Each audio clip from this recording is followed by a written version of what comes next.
입시 변화의 추이죠. 그러니까 입시 변화의 추이를 정확하게 이해를 해야 그 다음에 이제 전략을 짜야 될 것 같고요.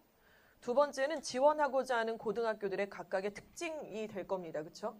그래서 그 고등학교가 정시, 수시 중에 어느 전형으로 학생들을 많이 보내는지, 그리고 내신 따기는 어떤지, 또 학생부 종합이 굉장히 대세라고 하니까 생기부를 만드는 과정들은 비교과 잘 해주는지, 이런 게 기준이 되겠죠. 그리고 세 번째가 가장 중요한 것인데 뭔지 다 알고 계시죠?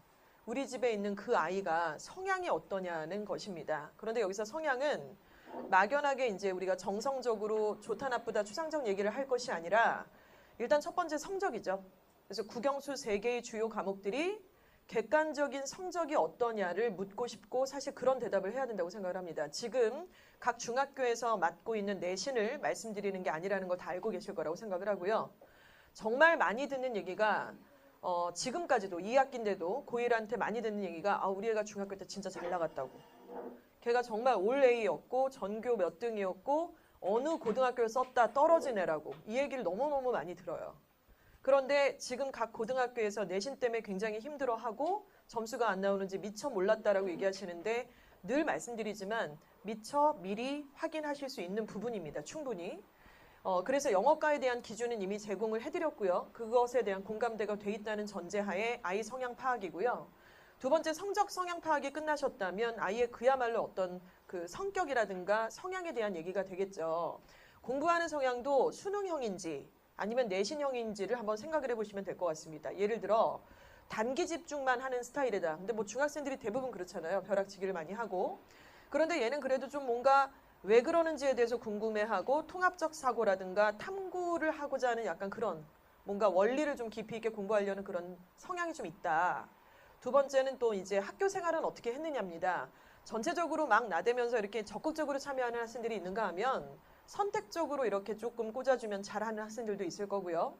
그래서 이렇게 우리 아이의 성향, 그리고 거꾸로 또 지원하고자 하는 고등학교의 특징들, 그리고 가장 중요한 입시 환경의 변화 추이, 이 세 가지를 보시고 접점을 찾으시는 게 오늘의 숙제라고 생각이 듭니다. 그래서 일단 첫 번째는요, 바로 입시 환경의 추이에 대해서 먼저 말씀을 드리고자 합니다. 지금이 2017년 11월이죠. 오늘 4일인가요? 11월 4일인가요? 11월 4일 앉아 계신 학부모님들의 학생들, 자녀들의 대입은 감히 말씀드립니다. 50% 벌써 결정됐어요.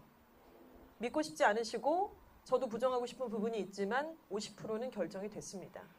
그리고 앞으로 6개월 뒤죠. 2018년도 5월이 되면 이미 학생들은 각각의 어느 고등학교에 배정이 돼서 첫 중간고사의 결과를 나와 있는 상태로 시작을 할 겁니다. 그때 무려 76%가 이미 대입은 결정이 됩니다.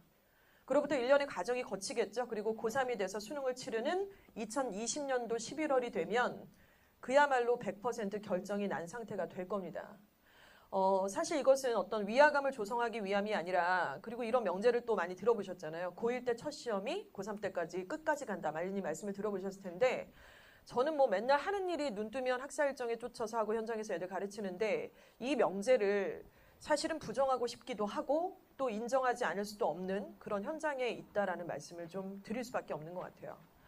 요때가 되면 아이들은 첫 중간고사의 결과를 딱 거머쥐고 소수의 학생들은 자신감을 가질 수 있고요. 대다수의 학생들은 자괴감에 빠지게 되는 것이죠. 근데 그때 얘기합니다. 미처 몰랐다고. 뭔가 문제가 있는 것 같다고. 기말까지 보고 결정을 해보자고. 그래서 이제 1학기 끝나고 나면은 전학이라는 단어들이 막 쏟아지기 시작을 하고 실제로 그것을 실행에 옮기는 학부모님들도 계십니다. 그 고등학교가 어디든 간에 말이죠. 자, 그렇다면 이런 시점에 대한 차이가 있고 결정 요인들을 좀 인정하고 들어갈 필요가 있다고 생각을 하는데요. 말씀드린 변화 추이를 좀 말씀을 드릴게요. 우리 아이들이 고등학교 1학년 딱 입학한 동시에 2015 교육개정안에 맞춰서 학사 일정이 진행이 된다는 걸 알고 계실 거예요. 그래서 이것의 가장 큰 변화는 그리고 또 되게 애매한 것은 우리 아이들 지금 이렇게 딱 예비고1에 꽂혀있는 이 아이들이 끼어있는 딱 한 학년이잖아요. 뭐냐면 지난 8월에 우리가 결정이 유예가 되는 바람에 수능에서 보는 과목과 실제로 학교에서 진행이 되는 내신으로 진행되는 과목이 불일치하는 과목들이 발생을 하게 되어버렸습니다. 그리고 이제 얘네들 후배부터는 그렇지가 않잖아요. 그래서 결국 제일 좋아하는 건 누굴까요? 현재 고2 올라가는 지금 현재 고1인 애들 이제 재수가 가능성이 있게 된 거예요. 그리고 제일 또 힘들어하는 거는 반대로 바로 우리 아이들인 거죠. 뭐지? 재수가 없네. 진짜로 재수를 못하네. 재수가 없네. 이런 얘기들을 우리가 또 해야 되는 상황이 벌어질 건데 구체적으로 말씀을 드리면 학교에서 수업으로 진행을 하는 것은 없던 과목들이 좀 생겼습니다. 일단은 가장 큰 건 말씀드린 공통과학과 공통사회라는 과목을 1학년 때 이제 수업으로 교과서가 딱 꽂혀서 들어요. 그래서 이제 제가 요 책을 입수를 해서 어렵사리 갖고 왔는데 공통과학과 공통사회라는 교과서예요. 한 권짜리죠. 그래서 각 이제 출판사에서는 사실은 이제 어떤 샘플들을 제시해서 각 학교의 사회선생님, 과학선생님들한테 제시를 해서 선택해달라. 이런 샘플들이 지금 교재가 부지런히 오고 가는 상황이고요. 아직 시중에는 문제집뿐만 아니라 교과서도 나와 있지도 않은 상태입니다. 저는 이제 이 책을 조금 어렵게 입수를 했어요. 그래서 이제 앞에 목차들을 좀 많이 눈여겨서 봤고 내용들도 좀 봐 있는 상태인데 그 이유는 잠시 뒤에 좀 말씀을 드릴게요. 그래서 목차가 왜 중요한지에 대해서. 그래서 이런 과목들로 이제 수업을 들어요. 1학년 때. 이 2개 과목이 들어갑니다. 그래서 내신도 이 과목의 중간 기말을 봐요. 그런데 단위수가 적냐면 적지가 않아요. 8단위 정도가 돼요. 그러면 또 이 과목들은 어떠냐면은 1학년 때만 보지 2학년 때는 이 과목이 없어요. 그렇죠? 2학년 때는 이제 선택 과목들 위주로 많이 진행이 될 가능성이 큰데 그러니까 결국 이 과목들이 1학년 때 망쳐져 버리면 뭔가 회생 가능성이 없다는 얘기고 사실은 좀 준비를 해야 된다는 부분이 되겠죠. 자, 그렇게 열심히 공부를 했는데 문제는 이 과목들이 수능에서 나중에 고3이 돼서 탐구 과목에서 우리가 선택을 할 때 이 과목이 존재하지 않는다는 겁니다. 그때는 현행처럼 사탐에서 2과목, 과탐에서 2과목을 선택을 해서 자신의 최저 과목으로 하나를 선택을 하든 그리고 정시에서는 당연히 모든 과목들을 보니까 또 새로운 과목들을 선택해서 수능을 치러야 된다는 얘기가 되겠죠. 이러니까 딱 우리 애들만 여기 있는 우리 애들만 공부해야 되는 과목의 수가 늘어나 버렸네요. 그렇죠? 그리고 내신은 내신대로 공부하고 수능을 위해서는 또 그 과목을 단가로 또 어딘가에 가서 수강을 해야 되는 상황이 벌어질 수도 있는 이런 과정이 되었습니다. 2015 교육개정안의 핵심은요. 바로 문이과 통합이라고 하는 것이 키워드이자 핵심 요인으로 자리 잡고 있다는 걸 좀 이해를 하셔야 될 것 같아요. 결국 통합과학과 통합사회를 1학년 때 배우다가 2학년 때가 되면은 자신의 진로 적합성에 맞는 선택 과목들을 들어야만 하는 거예요. 그래서 이것이 또 어떤 의미가 있는지 한번 들여다보도록 하겠습니다. 1학년의 공통 과목들은 지금하고 거의 비슷하죠. 국어, 영어, 수학하고 한국사까지가 있습니다. 지금 단위수를 보시면은 8단위, 8단위, 8단위, 6단위가 되고요. 자, 그리고 이제 공통사회와 공통과학이 각각 8단위예요. 범위, 단위수가 굉장히 크죠. 그래서 이거 아까 말씀을 드렸어요. 이게 내신이 왜 단위수가 중요하기 때문에 망쳐버리면 큰일 난다. 이런 말씀 드렸고요. 또 성취도를 보는데 이 과목이 2학년 때 존재하지 않기 때문에 성취도를 확인할 길이 조금 애매모호한 상태가 되겠죠. 그리고 과학 탐구 실험이라는 과목이 2단위, 2단위가 이제 선택이 됩니다. 여기까지가 이제 필수 단위예요. 필수 단위고. 자, 두 번째로 가면은 지금 말씀드린 게 공통 과목이에요. 공통 과목인데 여기 선택 과목이라는 것이 발생을 합니다. 그렇죠? 선택 과목 밑에는 일반 선택 과목과 진로 선택 과목이 있습니다. 좀 복잡하시죠? 그래서 일단은 교과 중에는 보통 교과가 있고 공통 과목, 선택 과목이 있는데 공통 과목은 앞장에서 말씀을 드린 거고요. 선택 과목은 2가지 종류가 있다고 합니다. 이 일반 선택과 진로 과목의 선택은 조금 이것도 약간 카테고리가 나눠지게 되고요. 그리고 이 부분이 없다가 생긴 거라서 굉장히 풍부해지겠죠. 그러니까 이런 겁니다. 학생이 공통 과목으로 영어를 8단위를 이수를 했어요. 그런데 선택 과목으로 10단위 이상을 이수를 할 수 있다. 이제 이렇게 되는 거죠. 그래서 선택 과목이라 그러니까 한 2단위 될래나 3단위 될래나 하시겠는데 그게 아니라 10단위 정도가 되는 거예요. 범위 이 단위수가 상당히 높죠. 그리고 이 선택 과목은 뒤에서 좀 구체적으로 말씀을 드릴 거예요. 그리고 고1의 이제 교육과정은 여기만 볼 것이 아니라 다들 아시는 것처럼 창체죠. 자동봉진 많이 들어보셨을 겁니다. 이런 내용과 이 교과 과목의 수강과 같이 연루가 돼서 아이들은 학교 생활을 진행하게 될 겁니다. 자, 이 부분에 조금 집중을 하셔야 될 것 같은데요. 조금 더 깊게 들어가 보도록 하겠습니다. 공통 과목 앞에 장부터 그리고 바로 이 전장부터 이렇게 말씀을 드렸죠. 그래서 국영수 통합과학, 통합사회가 이제 8단위 그리고 여기는 이제 2단위 내에 감축을 허용한다 그러는데 이건 학교장 권한에 따라서 학교마다 이제 2단위 정도가 조절이 될 수 있다. 이제 이런 말씀을 드리겠고요.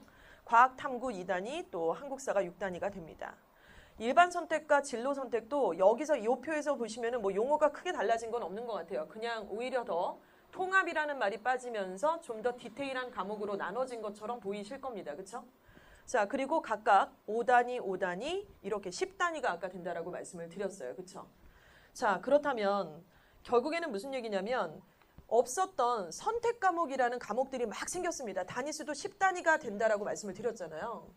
그러니까 지금은 어떤가요? 지금 고등학교 아이들이 그 입시를 준비를 하는 과정에서는 내가 만약에 서울대 경영학과, 경제학과를 지원하고자 한다. 그런데 사실은 경제, 수학 같은 과목이 아예 존재하지 않아요. 현재는 지금. 그래서 우리 학교에 열려있는 사탐 과목 중에 뭔가를 수강을 하겠죠. 그게 경제, 경영하고 다소 관련이 없는 과목일 수도 있습니다. 예를 들어 세계사가 될 수도 있고 이런데 그래서 진로하고 별로 관련 없는 과목들도 그냥 내신 때문에 이수를 하는 거예요. 그리고 나서 나중에 이제 대학 갈 때에는 경영경제학과에 지원하는 게 크게 무리가 없죠. 왜냐하면 원래 선택의 폭이 적었으니까 그 상황 안에서 얘가 들은 거 아니겠습니까? 근데 이제 애들이 바뀌잖아요. 이제 우리 애들부터 얘네들부터 바뀌니까 선택 과목이 무려 10단위가 되는 데다가 일반 선택과 진로 선택이라는 것으로도 카테고리가 나눠지면서 되게 딥하게 들어간다는 얘기죠. 디테일하게 들어간다는 얘기니까 얘가 만약에 경영영재학과를 가고자 하는데 경제수학을 선택을 안 했다? 그냥 이제 내신을 따기 위해서 세계사를 수강했다. 이게 앞뒤가 안 맞는 거예요. 야, 너네 학교에 지금 경제수학도 있고 지금 생활수학도 있고 이렇게 있는데 왜 그걸 안 듣고 너는 이걸 들었냐? 앞뒤가 안 맞잖아요. 왜냐하면 학생부 종합전형이 뭘 보는지를 다 아실 거라는 전제하에 제가 이런 말씀을 드리는 거예요. 그래서 이런 부분이 지금 우리 학생들부터는 본인이 전공으로 진로로 선택해야 되는 어떤 카테고리와 고등학교에서 선택을 해야 되는 과목들이 반드시 일치를 해야만 앞뒤가 맞는 시나리오가 된다는 것입니다. 그래서 이것은 지금 현행이고요. 우리 아이들부터는 이렇게 바뀌게 되는 부분을 말씀을 드리는 것이죠. 자, 그러면 구체적으로 한번 계열별로 한번 시나리오를 짜보도록 하겠습니다. 자, 제가 지금 경상 계열을 말씀을 드렸었는데요. 좀 다른 계열 말씀을 드릴까요? 어문 계열을 한번 말씀을 드리겠습니다. 일반 선택 과목은 필수 단위죠. 8단위. 그래서 제가 이제 영문과를 가고자 하는 어떤 학생이에요. 얘가 일반 선택은 뭐 선택할 게 없습니다. 일단은 여기 있는 과목들을 필수 이수를 하는데 죄송합니다. 공통 과목이죠. 공통 과목은 여기 있는 과목들을 필수로 이수를 하고요. 일반 선택 과목에서는 어문인데 수원, 생명과학, 지리, 확통, 화학, 생활윤리, 정치와 법을 수강을 합니다. 그리고 이제 진로 선택을 하게 될 때에는 얘가 어문으로 가고자 했으니까 국어나 외국어 심화에서 심화국어, 고전 읽기, 진로 영어, 영미문학 읽기 이런 과목들이 열려 있다면 반드시 수강을 해야만 한다는 것이죠. 그렇죠? 그리고 이제 뭐 과학적으로 봤을 때는 과학사, 생활과 과학, 또 사회 과목에서는 사회문제 탐구, 고전과 윤리 이런 과목들을 있다면 반드시 수강을 해야 이게 어떤 증빙 자료로서의 역할을 할 수가 있다. 이런 말씀을 드리는 거예요. 근데 요거 말고 다른 과목들이 또 있잖아요. 수학도 이제 경제수학, 실용수학이 있는데 뭐 어문 계열을 갈 애가 진로 선택해서 굳이 이 수학 과목을 선택할 이유는 없다 이거예요. 그래서 얘가 조금 더 많이 진로 선택해서 수강해야 될 과목들은 본인의 진로하고 관련돼 있는 과목들 위주로 꾸려서 수강 신청을 해야 된다는 겁니다. 이쯤 되면은 약간 뭐지? 이런 의구심이 좀 있으셔야 될 것 같아요.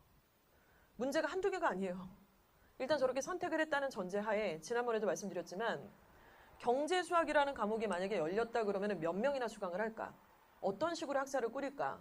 그렇다면 평가라는 걸 반드시 해야 되는데 학교에서는 내신을 만약에 지금처럼 상대평가로 한다 그러면은 채 10명이 만약에 수강을 안 했다 그러면 걔네를 상대평가로 몇 등급으로 어떻게 나누는 거죠? 1등급이 존재하지 않아 버릴 수도 있는 거죠. 그렇죠? 그러면은 또 결국 내신을 절대평가로 간다는 것인가?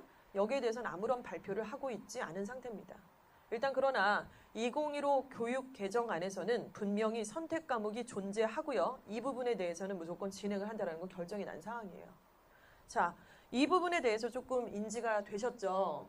결국에는 저는 이 표를 계속해서 들여다보고 관련된 자료들을 공부하면서 느낀 거는 이거예요. 1학년 때 진로 선택해야 되는구나, 더더욱. 그게 지금 말이 되겠죠? 오히려 2학년 때 선택을 한다 그러면은 더 답이 없어지는 이런 상황이 되지 않을까. 이런 부분이 좀 결론적으로 나왔습니다. 그래서 이 표가 조금 어려우시겠지만은 가지고 계시다가 계속해서 이제 아이들 2학년이나 이렇게 됐을 때 관련 과목들에 대해서 목차도 좀 보셔야 되고요. 아이들하고 같이 얘기를 할 때 이런 내용들로 조금 알찬 대화를 나누실 필요가 있다는 생각을 좀 하게 됩니다. 선택 과목의 차이죠. 지금은 그러니까 애들이 내신에서 내신에서 그래서 아까 진로를 막 선택을 했어요. 어문이라서 뭐 고전 문학도 읽고 여러 가지 뭐 그런 수학은 선택은 안 했고 이렇게 했습니다. 그래서 선택 과목에서 내신에서 경제와 법과 정치를 막 선택 이수를 해갖고 들었어요. 내신도 공부를 해서 시험을 봤습니다. 그런데 아까 뭐라고 말씀을 드렸죠? 수능에서 그 과목이 안 열려 있을 수 있잖아요. 경제 수학이라는 과목이 안 열려 있고 사탐에서 또 공통사회, 공통과학도 안 열려 있는 상태고 결국 또 이제 뭐 학생부 교과라든가 또 일부 종합전형도 그렇고 논술은 물론이고 정시에서는 모두 다 수능이라는 과목이 시험이 반드시 걸려야 되는 체의 역할을 하는 건데 그 과목에서 탐구는 생각보다 굉장히 중요한 역할을 한다는 걸 아실 거예요. 국영수 이상으로 굉장히 핵심적인 역할들을 하고 그 묘수가 그 안에 들어있거든요. 그래서 탐구를 통해서 최저를 맞추는 기가 막힌 전략들이라는 게 세워져야 되는데 그때 내신에서 공부했던 과목과의 괴리가 생기면서 새로운 과목 선택해야 된다는 말씀 다시 한번 드립니다. 자, 이렇게 되고 역시나 뭐 이과도 마찬가지가 되겠고요. 그때는 이제 내신에서는 이 과목을 들었는데 수능 최저를 맞추기 위해서 누가 정치, 법과 정치를 선택을 해요. 수능에서 저거를 선택했다가 1등급 받기가 얼마나 힘든데. 그러니까 차라리 다른 과목을 선택을 해서 등급을 업시켜서 최저로 맞추는 그런 어떤 생활과윤이나 뭐 한국지리나 이런 걸 선택을 하게 된다는 거죠. 이과도 마찬가지고. 이과에서 전공적 합성을 때문에 2학년 때 물리2를 수강을 했다 하더라도 실제로 수능에서 물리2를 선택하는 애가 몇이나 되겠습니까? 물리2를 전체적으로 전국적으로 현재도 과탐에서 선택을 한 아이들은 전국에서 5,000명 정도밖에 되지를 않아요. 실제로. 자, 그런데 수능에서 누가 물리화학을 선택을 하겠습니까? 그래서 결국 생물과 지구과학을 또 수능을 위해서 공부를 해야 되는 상황이 된다는 거죠. 그래서 일단은 이런 어떤 추이가 존재한다는 말씀을 드리겠고요. 자, 우리가 지금 이런 얘기들을 왜 나누고 있죠? 선택 과목, 뭐 진로 선택, 그리고 뭐 수능에서는 또 다른 과목을 선택을 해야 된다. 뭐 여러 가지 말씀을 드리고 있지만 이제 간담회 오늘 처음 오신 학부모님들이 아니실 거라는 전제 하에 학생부 종합전형 때문에 그렇다. 이 말씀을 일단은 뭐 필두로 드릴 수밖에 없는 것 같습니다. 종합전형의 가장 핵심은요. 그 성적을 정량적으로 평가를 하는 학부모님들이 가장 이해하시기 편한 성적을 기계에 넣어서 알아서 그 공식에 맞춰서 돌려서 점수를 딱 내주는 이런 정량적인 평가를 하지만 그에 반해 또 생활에 대한 학교의 전반적인 생활, 진로에 맞는 활동 이런 것에 대한 정성적 평가가 같이 거의 이퀄의 관계로 진행이 된다는 것입니다. 그래서 이제는 그 뭐 둘째 자녀 있으신 분, 셋째 자녀 있으신 분들도 계시겠지만 현재 고1 아이들만 2015 교육개정안에 속한 게 아니잖아요. 지금 뭐 중3, 중2, 중1 초등학교 애들이 다 교육 개정안에 맞춰서 지금 학사 일정이 새롭게 짜지는 겁니다. 이런 아이들이 지금 이제 평가의 기준이라는 것은 결과 중심이 아니라 다 과정 중심으로 바뀌었고 증빙 자료를 생기부를 통해서 만들라는 얘기니까 일단은 지금까지 공부를 단순 암기식으로 했다고 한다면 더 이상은 그런 부분들이 참 이제 안 먹히는 상황이 된 거죠. 과정의 중심이기 때문에 왜 이 공식을 외우고 있지 우리가? 이 공식은 어떻게 해서 만들어진 거지? 이 과목을 우리가 왜 공부하고 있지? 여기서부터 왜냐는 질문으로 시작을 해야만 하는 상태예요. 근데 그 왜라는 질문이 어디 바깥에 나가서 외부 활동을 하면서가 아니라 바로 이 과목의 목차를 공부하다가로 시작을 해야 된다는 거죠. 학교 과정에서. 자, 그래서 그 호기심을 통해서 궁금하니까 탐구를 하게 됐습니다. 책을 통해서, 실험을 통해서, 어떤 동아리 활동을 통해서 그리고 그 흥미를 얻게 돼서 좀 더 딥하게 공부를 하게 돼서 선택 과목 2를 선택한 거죠, 얘가. 그 과목에 관련이 된. 그래서 전공을 하게 됐다라는 이런 나만의 스토리가 반드시 있어야만 하는 그 결론에 맞추려고 선택 과목이 생각되셨다고 하시면 될 것 같아요. 그렇죠? 자, 그리고 내신은 기본이고 나만의 스토리는 반드시 또 필수사항으로 얹어야만 하는 부분입니다. 많이들 오해하시는데요.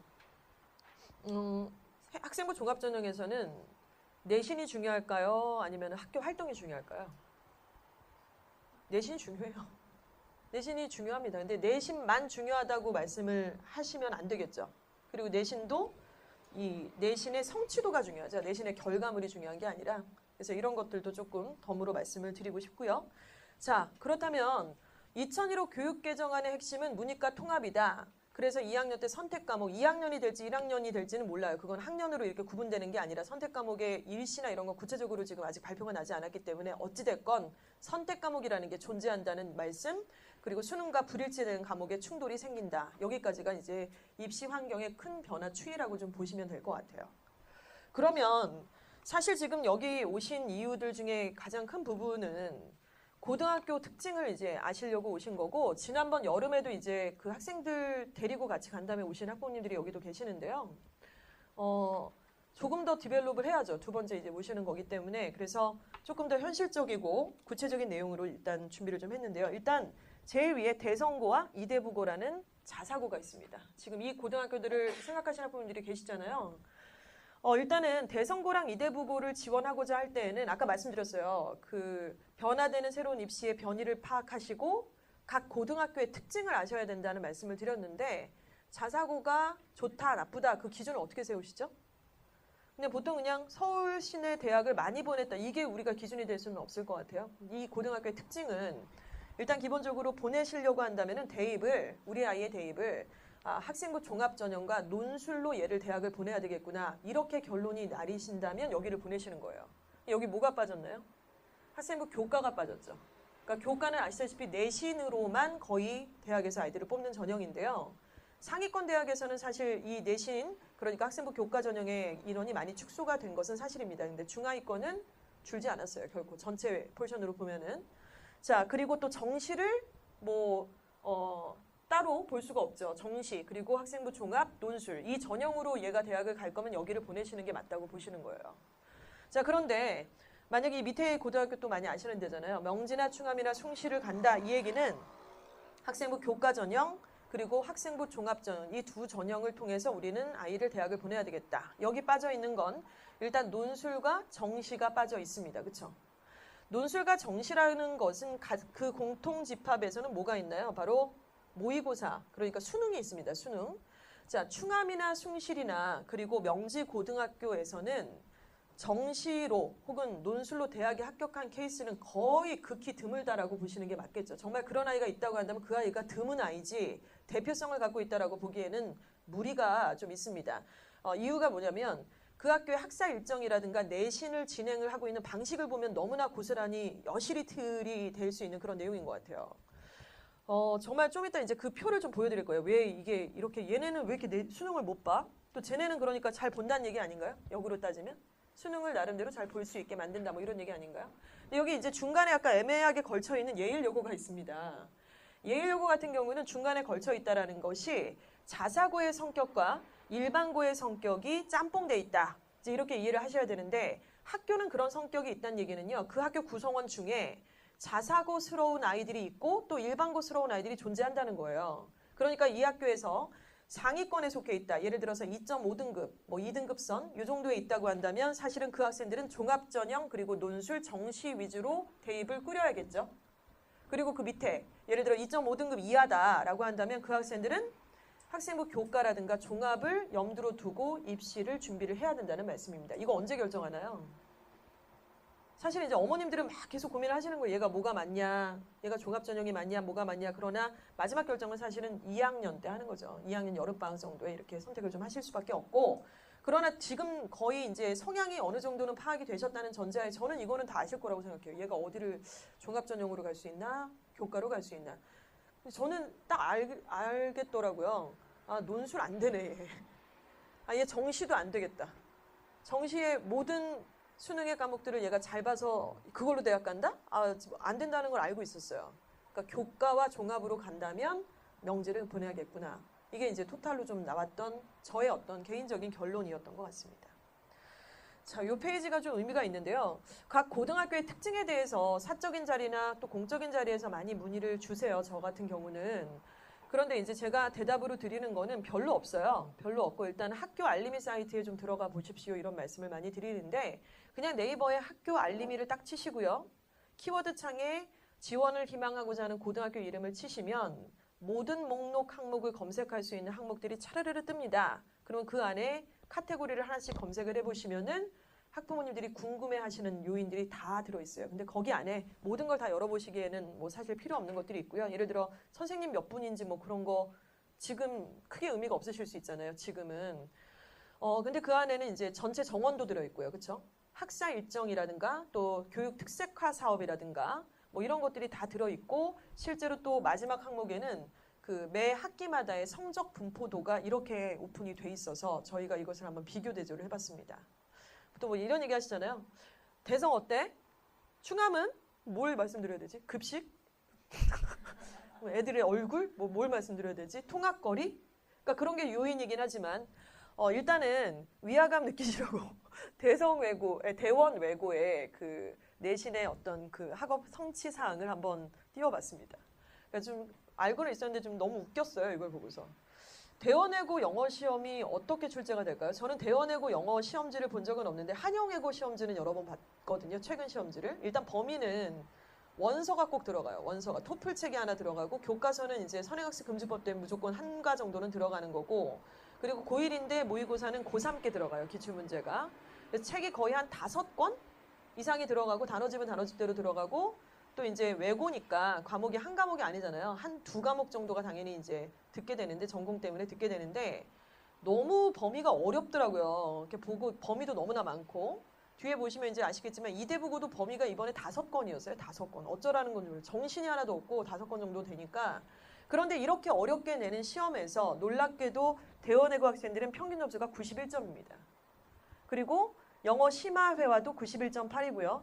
전체 과목에서 90점이 안 되는 평균 점수는 수학 1밖에 없는데 그 과목도 89.3이에요. 그러니까 평균이 이렇게 높다는 얘기는 혹시 이렇게 오해하시나요? 시험이 쉽나 보지. 그게 아니죠.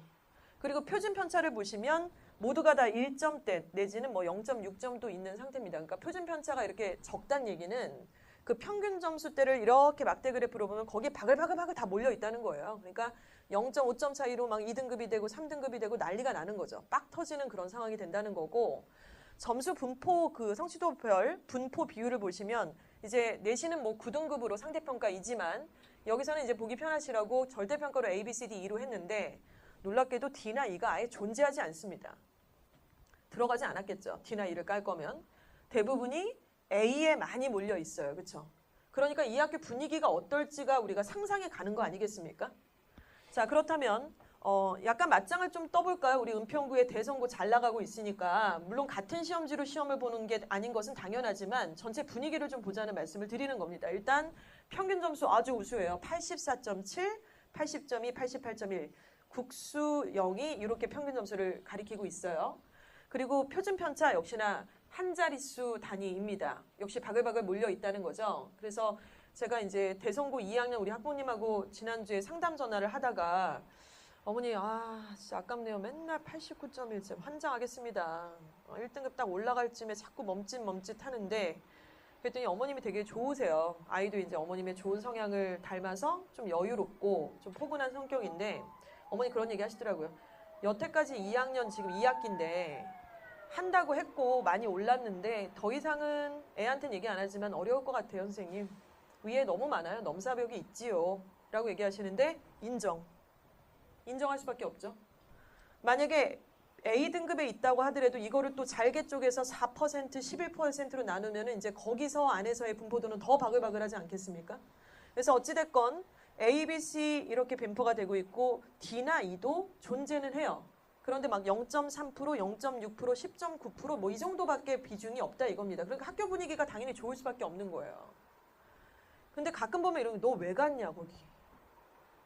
너 거기 왜 갔니? 이런 애들이 대성에도 덜어 있어요. 근데 저는 사실은 대성고 전체 인원을 다 보고 있는 건 아니잖아요. 그러니까 제가 속단한다는 것은 상당히 위험 요소가 있고 그래서 조금 말을 아끼는 편인데 좀 이거 보고 되게 재밌었고 왜냐하면 이대부고를 보니까 제가 조금 더 필이 오더라고요. 이대부고는 일단은 평균 점수가 대성에 비하니까 왔다 갔다 해요. 그 수학 같은 경우는 워낙에 또 어렵다고 정평이 나 있어요. 이대부고 같은 경우는. 그래서 67.9, 영어는 뭐 72.3인데 중요한 건 표준 편차죠. 표준 편차가 너무 심해요. 그러니까 한 자리 숫자가 아니라 11.8, 20.8, 뭐 14.1 이런데 이러니까 잘하는 놈은 잘하고 못하는 놈은 저 뒤에 가 있다는 얘기가 바로 이 점수폭을 얘기를 하는 거겠죠. 그래서 실제로 보시면은 C, D에 상당히 많은 학생들이 있어요. B, C에 제일 많고. 그래서 제가 해마다 이렇게 느끼는 거는 대성 애들은 좀 못하는 애들도 간혹가다 하면 너 대성 왜 갔지? 답답하네. 충분히 알 수 있었는데. 근데 그런 애들도 그렇게 많지는 않아요. 더러 한 명이 있을까 말까. 근데 이대부고는 너무 많아요. 그런 애들이. 아니 이대부고 너는 도대체 왜 이대부고 간 거야? 너도 알고 나도 알고 니네 엄마도 알고 있었을 것 같은데 이거는.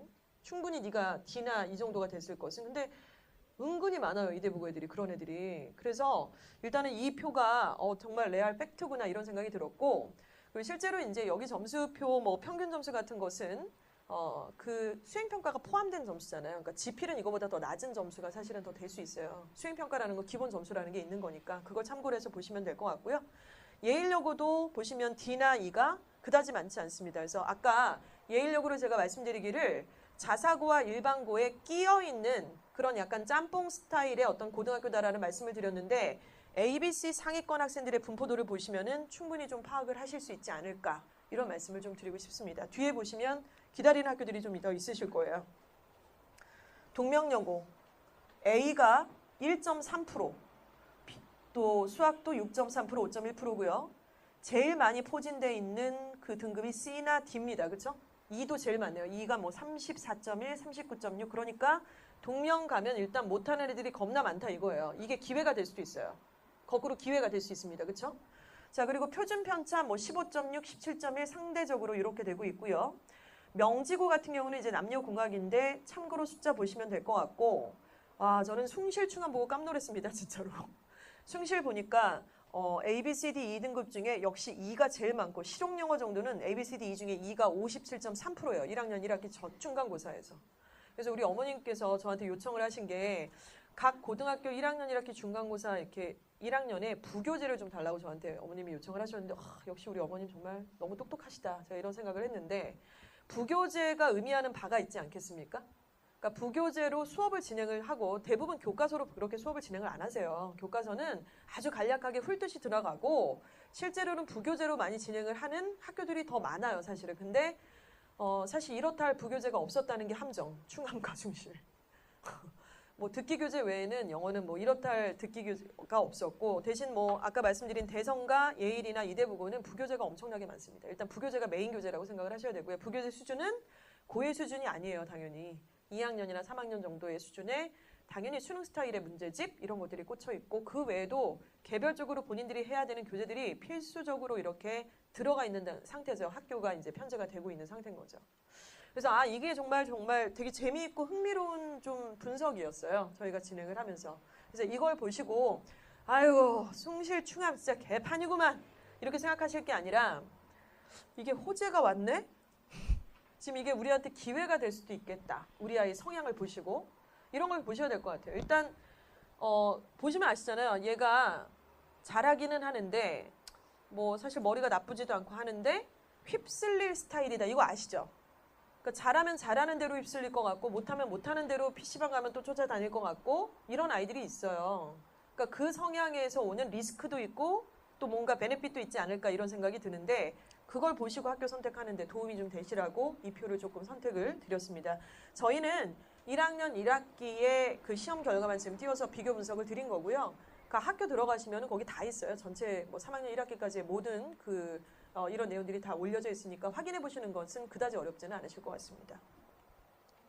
자, 그런데 지금 아까 보셨던 것들은 그래, 좋아. 학교 분위기가 저렇다는 거지. 그리고 실제로 제가 중간중간에 말씀을 드렸지만은 그 모든 학교들이 같은 시험지로 같은 수준의 시험을 치르고 있는 것은 아니잖아요. 그런데도 불구하고 왜 저렇게 못하는 애들이 많이 깔려있는 학교? 근데 뭐 당연한 것 같아요. 못하는 애들이 CD에 많은데 어려운 교재를 어떻게 꽂나요? 어려운 수업을 어떻게 하나요? 당연한 거 아닐까요? 누가 먼저랄 것도 없이 어떻게 보면 자연스러운 현상일 것 같은데 대성고와 충암고입니다. 남자고등학교인데 두 학교의 시험 분석지 학원에서 저희가 이제 강사들이 지난 목요일이었나? 며칠 전에 진행을 했던 그 분석표를 지금 보여드리고 있는데요. 대성은 제가 했고 충암고는 이제 정찬용 강사님이 진행을 하셨습니다. 일단 범위부터 볼까요? 범위는 대성고는 1학년 내내 동안에는 한 학기에 중간고사에 모의고사 6개가 시험 범위에 속합니다. 듣기도 6세트고 독해도 6세트고요. 거기다가 이제 투지 영단어라는 영단어집이 10가, 그 다음에 교과서가 2가고 여기에 외부 지문이 반드시 5문항이 들어갑니다. 참고로 말씀드리면 2학년이 되면 외부 지문은 10문제로 늘어나요. 그리고 이제 모의고사가 아니라 모의고사도 물론 들어가지만 부교재가 한 권이 딱 꽂힙니다. 그 교재도 이제 쉽지 않은 한끗이라는 교재로 진행을 하게 되고요. 그래서 범위가 굉장히 많다는 말씀을 많이 드렸었고 문항수는 45문항이에요. 문항수 굉장히 많죠. 그리고 서술형 주관식이 단 한 문제도 출제가 되지 않는 학교입니다. 그런데 서술형 주관식을 안 내니까 남자아이들한테는 오히려 좋잖아요. 애들이 막 되게 꼼꼼하지 않고 이렇게 직관적으로 좀 이렇게 푸는 아이들은 이걸 유리하지 않겠는가 하겠지만 선생님들이 바보도 아니고 그렇게 풀었다가는 사실은 뭐 퍼센테이지 내기가 좀 어려우니까 실제로 문제를 낼 때 어법 문제를 많이 활용을 하시는데요. 어법을 내버리면 아이들 구분하기가 가장 편하니까요. 그래서 한 지문 안에서 어법적으로 틀린 것을 모두 고르시오. 이런 문제를 이번에 4문항을 출제를 했어요. 이번 중간고사에. 근데 3문항은 교과 범위 내에 있는 거였고 한 문항은 외부 지문에서 출제를 했습니다. 근데 교과 범위 내에 있다고 하더라도 모의고사가 지금 말씀드린 것처럼 6개 세트였잖아요. 그거를 암기해서 풀 수는 없어요. 사실은 이해를 해야 푸는 거고 훈련을 통해서 조금 더 반복은 할 수 있겠지만은 그래서 아무튼 이렇게 출제가 됐고 외부 지문은 지금 5문항이 출제가 됐다고 말씀드렸는데 또 발빠르게 무슨 탐정꾼처럼 이제 그 출처를 조사를 했더니만 2013년도 고1 11월 모평에서 출제를 했습니다. 근데 이거를 조금 보셔야 되는 게 뭐야? 고1인데 고1 걸 냈어? 네. 선행학습 금지법 때문에 대놓고 그렇게 막 2학년, 3학년을 낼 수는 없어요. 그래서 고1 때에는 대부분 이렇게 과거에 출제됐던 기출문제들 위주로 내기는 하는데 그런데 2학년이 되면은 전혀 얘기는 달라집니다. 고3 문제가 대거 깔리게 돼요. 모평에서 또 수능 EBS 교재들도 거기에 이제 출처의 원천이 되고 있고요. 그리고 뭐 틀린 문제들을 이렇게 보면은요. 출제 경향을 보면은 수능 문제 스타일 중에서도 되게 쉬운 유형이 있고 좀 어려운 유형이 있잖아요. 근데 쉬운 유형은 주제 맞춰라, 제목 맞춰라, 요지 맞춰라, 일치 불일치 맞춰라 이런 문제들이에요. 어법 문제. 어법 문제는 아까 어렵게 트릭을 좀 썼고. 그래서 그런 문제는 하나도 안 내요. 또 애들이 수능 봤을 때 제일 어려워하는 게 뭐냐면 빈칸 추론, 순서 삽입, 그리고 뭐 흐름에 어색한 문장 고르기 뭐 이런 거예요. 근데 그 유형만 겁나 내는 거예요. 45문항에서 막 3문항씩, 4문항씩 이렇게 내가지고. 그러니까 이런 시험을 위해서 애들이 한 번의 시험을 치르기 위해 모의고사 6개를 갖다가 다 그냥 바글바글 다 볶아쳐서 그거를 다 아작을 내고 시험을 단어를 다 외우고 변형 가능성을 생각해서 문장을 다 분석을 해서 또 어려워하는 유형들의 접근 방식으로 문제를 그렇게 내버리는데 어떻게 수능 실력이 안 올라갈 수가 있을까요? 비교가 되시죠? 자, 그런데 충암을 보겠습니다. 충암은 일단은 메이저가 교과서예요. 교과서가 1과 5가 딱 2가 시험 범위로 출제가 되고 있고 천일문 기본입니다. 베이직. 지금 저희 학원에서는 지금 어드밴스드 그 심화 과정을 정규 교재를 꽂고 있는데 천일문 기본이라는 교재가 80문장 정도가 시험 범위에 속해요. 챕터 하나예요. 문장으로는 80문장이니까 한 줄짜리라고 보시면 돼요. 어떻게 보면. 그리고 2017년도 수능 지문을 이번에 약간 야심차게 내셨어요. 그러니까 고3이 봤던 시험 있잖아요. 지금 대학교 1학년 애들이 시험 봤던 거. 거기서 지문을 5개를 프린트를 이렇게 해주셔서 요 5개에서 낸다. 그러고 내신 거예요. 그래? 고1인데 고3? 제가 그 얘기 듣고 지금 장난하세요. 지금 무슨 고1인데 고3 낸 게 뭐 5개를 딱 지정해줬고 5개를 그냥 까막눈이라도 다 외우겠다. 한 10번씩 읽고서 단어 외우고 끊어읽기 하고 뭐가 빵꾸가 뚫지 뻔히 보이는데 왜냐하면 저 지문을 막 변형을 했으면 또 얘기가 달라져요. 뭐 군대 절로 바꿨다거나 단어를 바꿔치기 했다거나 그러면 난이도가 굉장히 올라가는데 있는 지문 그대로 낸 거예요. 그리고 그 지문을 보면 무엇으로 바뀔지는 뻔해요. 공부 한 새끼는 맞추는 거고 아니면 틀리는 거고 뭐 이런 문제입니다. 도전은 했지만 비교가 되지를 않아요. 사실은. 이런 시험을 아이들이 치르고 있는 상태인 거죠. 자, 그래서 결국에는 뭐 유형도 그다지 많이 어렵지 않고 천일문 문장도 뭐 80개 문장이라고 하지만 그중에 쉬운 게 반 이상이라고 봐야 되고요. 수준 자체가 고등학교 1학년 정도의 어떤 수준이라고 볼 수가 있겠죠. 그래서 이렇게 바뀌어 있는 달라진 그런 범위들을 공부하고 시험을 치르는 애들이 시작에서 이렇게 쫙 나눠지게 될 겁니다.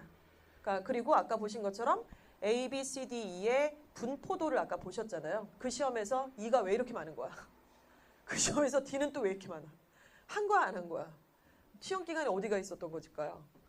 피방에서 롤하고 있었죠. 걔가 지금 안 가고 시험 뭐 독서실 안 가고. 자, 일단은 예일여고와 명지고도 살짝 이렇게 좀 비교를 했습니다. 두 학교는 저한테는 개인적으로 되게 친숙한 학교들인데요. 저는 개인적으로 대성보다 예일이 내신이 더 어렵다고 생각을 하고 그거에 대해서는 증빙할 만한 여러 가지 뭐 내용들이 근거가 있겠죠.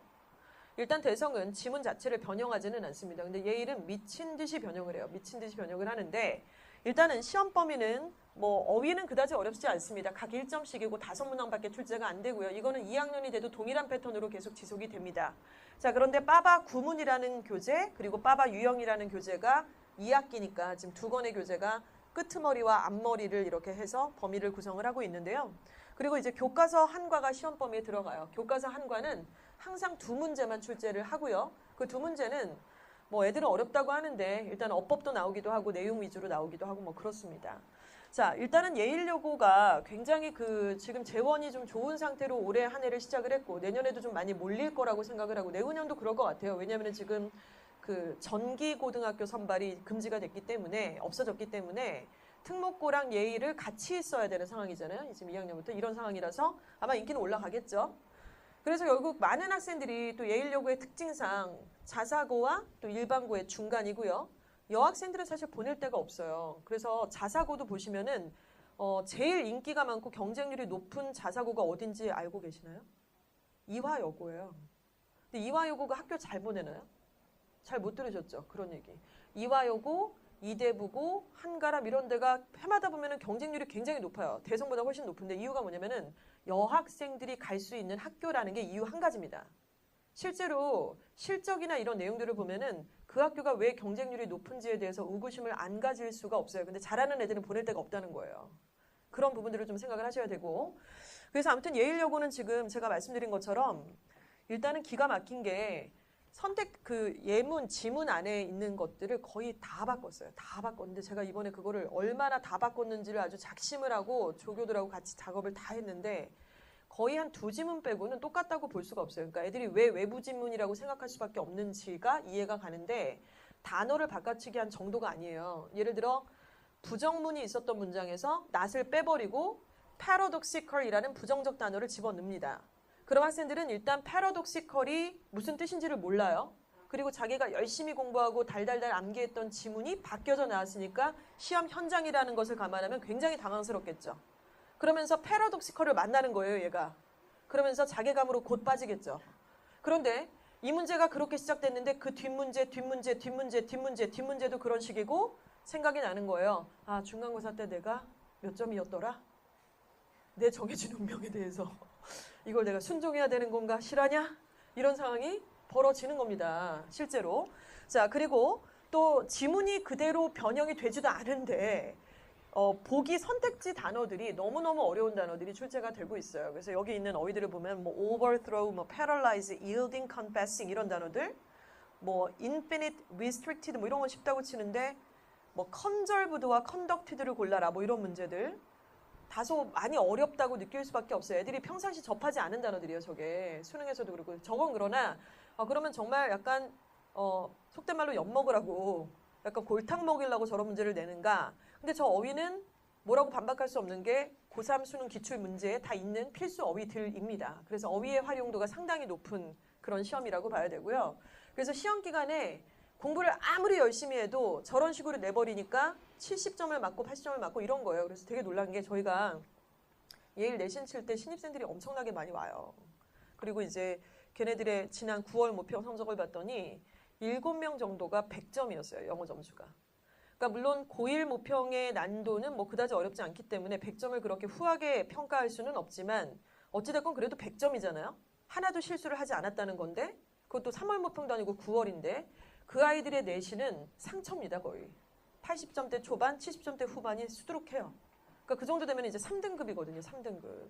그러니까 모의고사와 내신의 괴리가 상당히 크다. 이 학교는 좀 그렇게 봐야 되는 부분이 있죠. 근데 이게 모두가 그런 게 아니라 또 역시원히 아까 말씀드렸잖아요. 일반고스러운 애들이 있다니까요.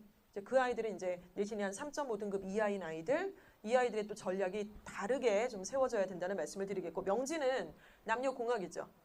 남학생들이 명지를 갈 이유가 딱히 있을까라는 생각을 다시 한번 조금 퀘스천으로 드리면서 왜냐하면 여자들이 워낙 내신이나 수상 실적이나 이런 것들을 꼼꼼하게 잘 챙기니까. 자, 범위는요. 저는 명지고는 정말 너무 좋은 게 공부하면 완전 오르는 내신? 공부하면 무조건 오를 수 있는 내신을 내요. 범위를 보시면 일단 교과서가 역시 메이저입니다. 그래서 교과서가 2과, 그 다음에 가장 최근에 봤던 9월 모평이 여기 시험 범위 안에 들어가요. 그리고 능력일보과 어원편, 우리 중등부 애들도 지금 다 외우는 그 어휘집 있죠? 얘네도 그렇고 예일도 그렇고 충안도 그렇고 다 능력일보과 어원편을 써요. 인근에 있는 모든 고등학교들이 웬만하면. 그래서 이것이 31에서 45가. 그 다음에 이제 수능특강 EBS 교재 영어 듣기가 3강이 시험 범위에 들어가는데요. 첫 중간고사 때는 2강이 들어갔습니다. 자, 그런데 이 수능특강 영어 듣기를 어떻게 내냐면 되게 어이없게 좀 내요. 중학교스럽게 되는데 이제 듣기를 들려주고 딕테이션을 써라. 받아쓰기를 쓰는 건데 그게 서술형 주관식이에요. 근데 배점이 막 높아요. 3.9점 막 이래요. 그러니까 이거는 범위가 세 가잖아요. 그러니까 계속 음원을 듣고 뭐 통학길에 계속 듣고 또 여기 학원에서는 무조건 명지 내신을 할 때에는 일단 듣기로부터 시작해요. 자, 앉아, 듣자. 시작하고 이제 교과서 하고 듣자. 시작하고 이렇게 하고 그러니까 듣기를 계속 빵꾸를 뭐 이렇게 뚫었다 저렇게 뚫었다가 내용을 변형해서 문제를 냈다가 보기를 만들었다가 저희는 이제 그런 작업을 하는 거고 그래서 마스터가 가능한 시험범위라는 거죠. 영어 실력이 조금 허접해도 사실 시험 기간에 집중해서 열심히 하면은 분명히 오를 수 있는 시험이라는 말씀을 좀 드릴 수 있습니다. 근데 이것도 또 성향인 것 같아요. 제가 아까 수업 오전에 하고 왔고 지금 이거 끝나고도 수업이 있는데 제가 아까 어떤 여학생한테 했어요. 야, 걔가 이제 중등부 탑반 출신인데 이 규땡아 네가 나는 명지 가면 전교 1등 할 줄 알았다. 지금 자냐? 잠이 오냐 지금? 답답하다 진짜. 졸음껌을 한 입에다 3개를 넣어주고 잠이 오냐 지금? 이런 얘기를 했는데 이거 성향이 조금 중요한 부분이 또 있습니다. 자, 어찌됐건 뭐 이런 비교 분석을 좀 드렸어요. 자, 그렇다면 학교 분석 드렸죠? 그리고 그 전에 이제 입시가 변화되는 추이 말씀을 드렸어요. 우리 애 어디 있어요 지금? 이 중에 어디 있습니까? 자, 이거부터 파악을 해야 되는데 첫 번째가 성적이잖아요. 그래서 성적을 보고 수도권 1, 2, 3, 4, 5대학 중에 어디에 우리 아이가 속해 있는지를 평가를 하셔야 돼요. 근데 아직 모르시겠다고 하시면 안 되고요. 영어는 모의고사 성적표를 다 드렸어요. 그쵸? 그 구글 드라이브에도 올려 있고요. 5번 정도의 시험의 결과가 이미 평균 점수가 나와 있는 상태고 실제로 지금 아마 봉투를 받으셨나요? 봉투 받으셨나요? 반배치를 받으셨을 거고요. 그 반배치에는 뭐 수도권 3입니다. 제가 어떻게 그렇겠어요. 그건 말이 안 되는 거고 저희는 이제 이주와 어학원의 고등부의 그 레벨 편성에 대한 배치표를 드린 거고 제일 높은 반이 PH3반이에요. 예비 고1 중에서. 그리고 2반이 중간반이고 1반이 이제 제일 낮은 반이라고 보셔야 되는데 일단은 뭐 수도권 영어로만 편제를 해보면은 PH3는 이제 수도권 1, 2대학을 우리가 목표를 하자라는 거죠. 근데 현실적으로 그 아이들이 가는 대학은 수도권 3대학이 제대로 많을 겁니다. 2, 3대학이. 현실은 그렇습니다. 그래서 아무튼 이런 것들을 좀 파악을 해서 근데 왜 파악을 해야 되나요? 예를 들어서 수도권 2대학에 경희대나 외대나 덩국대 정도를 파악이 나왔다고 칠게요. 그럼 이 대학에서 애들을 어떻게 뽑고 있는지를 보셔야 되겠죠.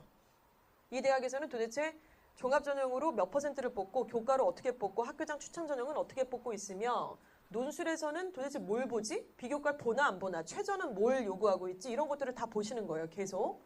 그 상태에서 이제 고등학교에 배정이 되면은 거기에 맞는 활동들, 거기에 맞는 목표들을 정해서 이제 전반적으로 이 바퀴가 미친 듯이 같이 돌아가야 되는 이제 그런 상태인 거죠.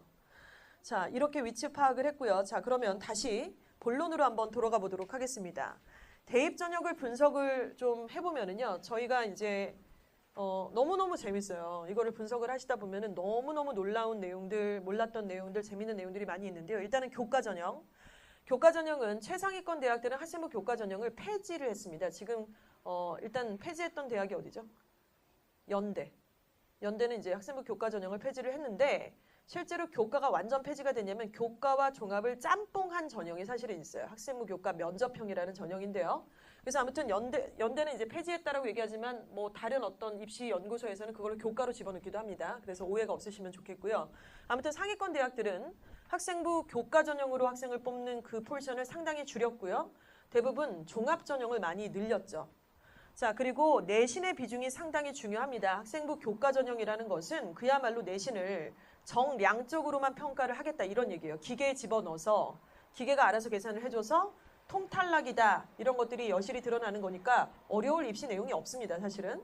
자, 그리고 수능 최저를 거의 다 들이대죠. 독도고등학교 1등급이랑 예일여고 1등급이 같을 리가 없다라는 건 누구나 알고 있기 때문에 객관적 기준으로 수능 최저를 만족해야만 우리는 학생부 교과 전형에 우리가 아이들을 붙일 수가 있는 것이죠.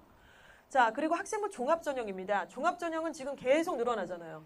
계속 늘어나는 것이기 때문에 해당 고등학교가 충암이든 숭실이든 예일이든 대성이든 이대 부고든 간에 학생부 종합 전형은 아니다라고 생각을 하시는 것 자체가 말이 안 되는 거예요. 이거를 무조건 염두에 두셔야 되는데 자, 고1부터 반드시 시작부터 관리가 들어갑니다. 그렇죠? 더군다나 공통사회 공통과학으로 약간 눈이 흐려질 수 있는 지금의 입시 구조에서는 사실 까놓고 보니까 그게 아니라는 말씀 드렸잖아요. 2학년 때부터 바로 혹은 1학년 때 선택 과목이 발생할 수 있으니까 그때부터 선택에 대해서는 좀 기준을 가지고 들어가야 돼서 진로 선택에 대해서는 지금부터 생각을 하셔야 되는 부분이고요. 성적 관리도 마찬가지입니다. 고1 첫 시험부터 이미 빼박, 돌이킬 수 없는 결론으로 일단 나와요. 물론 그것이 계속 올라간다라는 추이가 있다 그러면 상당히 아름답고 오르지 않고 오히려 내린 애보다는 훨씬 더 좋겠죠. 일테면 첫 중간고사 때 1.3등급으로 시작한 애가 있고 그런데 마지막 고3 1학년 때까지 토탈로 해봤더니 2.6이라고 칠게요. 그러니까 어떻게 된 건가요? 1.3인데 중간에 마탱이 간 거죠, 얘가. 그래서 평균 다 이거 20%, 40%, 40%를 다 환산해 봤더니 얘가 마지막에 3학년 1학기까지 환산된 등급이 2.3이라고 한다면 떨어진 거잖아요. 그런데 고등학교 1학년 첫 중간고사 때 2.3으로 시작했던 애, 얘보다 낮은 애가 토탈 다 해봤더니 2.1로 끝났다. 이러면은 얘기가 달라지는 겁니다. 훨씬 더 추산 점수가 높아지는 상황이고요. 그래서 학생부 종합전형 당연히 교과랑 마찬가지로 시작부터 준비하고 과정을 시작을 하는 거죠. 자, 그리고 반드시 말씀드렸던 성취도 만드는 작업. 성취도라는 것은 방금 말씀드린 내신의 성취도도 물론이지만 활동의 성취도도 매우 중요하다는 것을 꼭 생각을 하셔야 될 것 같아요. 자, 그리고 자소서 문항을 파악을 해서 그 문항을 시나리오에 맞게끔 생기부를 만드는 작업들이 매우 필요하다는 말씀을 좀 드렸고요. 논술 전형입니다. 논술 전형은 축소하는 분위기죠. 국가에서 이제 사실은 대입에서 너무나 복잡하다 보니까 대입 전형을 간소화하자라고 하는 게 취지이다 보니 그중에 가장 직격탄을 받는 게 이제 고대, 논술의 아이콘이었던 고대가 논술을 전면 폐지를 했고요. 그리고 많은 학교들이 논술을 많이 축소를 하는 분위기이기는 합니다. 일단은 내신이 가장 적게 들어가거나 아예 안 들어가는 그런 전형이라고 보시면 되겠고요. 논술 고사가 가장 중요하죠. 그런데 논술로만 뽑는 학교는 거의 없습니다. 그렇죠? 논술로만 뽑는 학교는 거의 없고 역시나 수능 최저 등급을 요구를 합니다. 그래서 자사고나 특목고 아이들은 사실 이 논술이 굉장히 이 친구들한테 유리한 조건이겠죠. 내신이 많이 안 들어가는 전형이니까요.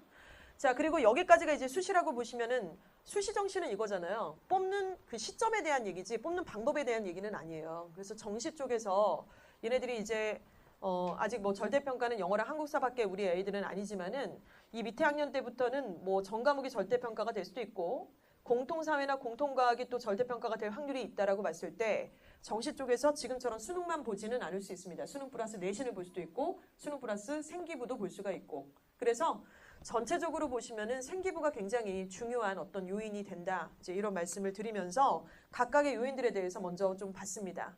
제일 중요한 거는 다시금 말씀드리지만 내신이 제일 중요해요. 내신이 제일 중요합니다. 고등과정에서는 내신이 제일 중요합니다. 그래서 제가 말씀드리는데 내신 대비를 각 고등학교가 어디냐에 따라서 솔직히 방향이 좀 달라요. 아까 되게 차이가 많이 느껴지시죠? 명지랑 예일이 너무 다르고 대성과 예일도 너무 달라요. 그래서 저는 제일 위험한 게 이런 것 같아요. 그냥 고등학교 경력이 있는 강사한테 애 내신을 맡기는 거예요. 근데 그 선생님은 대성을 해본 적도 없고 예의를 해본 적도 없고 명지를 해본 적도 없고 상암을 해본 적이 없어요. 그냥 나름 유명한 선생님이고 잘한대요. 근데 그 선생님이 그 학교 내신을 어떻게 하죠? 되게 위험하지 않을까요? 그러니까 시험지를 보신 적도 없고 어떻게 문제가 나오는지 배점이 듣기에서 큰지 아닌지를 모른다면 골 때리는 상황이 될 것 같아요. 명지는 듣기 배점이 상당히 높았고 듣기가 그렇게 배점이 높은 학교는 거의 없습니다. 그걸 미처 몰랐다고 한다면 듣기를 소홀히 했겠죠. 그런 식이었으면 시작부터 3등급으로 시작할 수도 있는 상황이 되는 것이죠. 그래서 이 부분이 되게 중요하고요. 두 번째는 내신이 저렇게 중요하다 보니까 처음에 딱 2월 이제 초에 2월 거의 첫째 주에 발표가 나잖아요. 배정 발표가 나지 않습니까? 그러면 저희가 그때부터 뭐 할 거냐면은 바로 학교별 간담회를 할 거예요. 그래서 충암 모여, 숭실 모여, 대성, 예일, 명지, 동명 학교별로 모여서 아이들한테 저희가 만든 봉투를 줄 거예요. 학사 일정, 그리고 이 학교의 내신 분석표, 그리고 경시에 대한 이런 내용들 학교 알림이 들어가면 물론 다 보실 수 있지만 손이 잘 안 가는 부분이잖아요. 특히 어머님들은 뭐 보실 수도 있지만 애들이 또 학교 알림이 들어가서 이렇게 하는 애는 좀 약간 뭐지 쟤? 약간 이런 느낌이 사실 드는 훌륭하지만 그래서 그런 작업들 그리고 실제로 현장에서 느끼는 어떤 난도 이런 것들을 진행을 하게 될 거고 그래서 입학해서 3월 달부터는 거의 다 내신에 올인을 하셔야 돼요. 봉사도 그때는 하지 마시고 정말로 5월 첫째 주에 보는 그 내신을 위해서 시작부터 완전 빡세게 내신 대비를 해야만 합니다. 왜냐하면 아까 말씀드렸잖아요. 내년도 2018년도 5월이 되면 거의 아이들의 대입에 대한 결정은 76%가 결정이 날 거예요. 자신감 때문이에요. 자신감 때문에. 다들 아시겠지만 예일은 세종반이 있고요. 대성도 심화반이 있고요. 명지도 심화반이 있고 우열반들은 거의 다 있습니다. 모든 학교들에. 그런데 심화반의 구성은 대부분 3월 모평가, 중학교 내신 이걸 환산해서 진행을 하지만 그걸 못 믿는다는 거를 고등학교도 다 알고 있어요. 그래서 중간고사 점수 이것이 굉장히 중요한 키워드가 돼서 그걸 기준으로 해서 우열반을 나눈다고요. 그럼 상상을 해보세요. 학교 입장에서는 확률 싸움인데 심화반 애들을 데리고 훈련을 시키고 관리를 해줘야 승산이 나는 거 아닙니까? 그리고 애들 입장에서는 쟤네들은 특별관리를 받네? 나는 아닌데 난 어느 시점에 심화반에 들어갈 수나 있을래나? 이러고 앉아서 1학기를 다 보내요. 여기서 멘탈 싸움에서 강하게 저 성취도를 위해서 저렇게 갈 수 있대라고 학원에서 아무리 얘기를 한들 학부모님들께서 아무리 얘기를 한들 그게 설득력이 그스란히 그렇게 100% 전달이 될 확률이 몇 %나 있을까? 결국에는 우리가 모여서 애들 없이 이렇게 얘기를 하고 있지만 실제 매일매일 현장에서 그런 자신감 없고 자괴감과 여러 가지 고민과 이런 것들에 부딪히는 것은 바로 우리 아이들이 될 것이기 때문에 그때 접전의 그 상황에서 조금 우위를 다지기 위해서는 골라서 이렇게 세팅을 좀 해주셔야 된다는 얘기를 드리는 거죠. 그래서 정말로 1학년 1학기의 중간고사는 너무 중요합니다. 그걸 위해서 정말 필두를 다 하셔야 된다는 말씀을 좀 드리고 싶어요. 자, 그리고 이제 중요한 것은 비교과. 자, 비교과는 중간고사 이후에 보통 시작이 되죠. 그래서 5월 달은 가정의 달이라서 각종 경시대회라든가 수상실적 대회들이 굉장히 많이 진행이 됩니다. 물론 4월이 또 과학의 달이라서 중간고사를 준비하는 동시에 또 이렇게 진행이 되지만 말씀드린 것처럼 1학년 1학기 때 그 수상실적 없다고 해서 되게 큰일 나는 거 아니니까요. 중간고사에도 매진을 좀 했으면 하는 생각이 들고요. 비교과는 갈수록 교과목의 연결성을 당연히 보셔야 되는 상황입니다. 그리고 진로와의 연결성을 또 봐야 되는데 고1 때는 너무 또 이렇게 하시지 않으셔도 상관이 없어요. 왜냐하면 진로가 계속 바뀌고 있다는 것은 너무나 다 알고 있는 거니까 2학년 때 전공 적합성에 대한 생각을 조금 더 하시는 게 좋을 것 같고요. 수능 모의고사는 반드시 100분위 점수로 환산을 하시는 것을 좀 말씀을 드립니다. 우리 애가 100점이다, 1등급이다 이런 얘기 하시는데 100점은 좀 다르겠지만 1등급이다라는 등급 자체, 2등급 등급 자체가 큰 의미를 가지고 있지는 않습니다. 지금 절대평가로 바뀌었기 때문에 실제로 바뀌기 전에는 4%까지가 1등급이고 11%까지가 또 2등급이잖아요. 그런데 지금 절대평가로 바뀌었으니까 90점 이상이면 1등급이 되는 건데 몇 % 정도가 90점이 넘으면 합리적이겠는가? 아직 시험이 치러지지 않았으니까 대부분 7에서 9%? 요 정도로 낼 것이다라고 이제 방향성을 좀 잡은 상태예요. 더 크게 7에서 11%까지를 얘기를 하는데 아무튼 7에서 9% 정도를 합리적인 어떤 1등급 컷이라고 얘기를 합니다. 근데 여기는 7에서 9%라고 하는 그 성적표를 아무리 100분의 1 보신다 하더라도 실제로 그거는 그냥 1학년 그 좀 철 들난 애들 그 애들이 본 시험이잖아요. 1학년 때 봤던 시험이라는 거는 모의고사가. 근데 실제로 대입을 치르게 될 때에는 누가 오나요?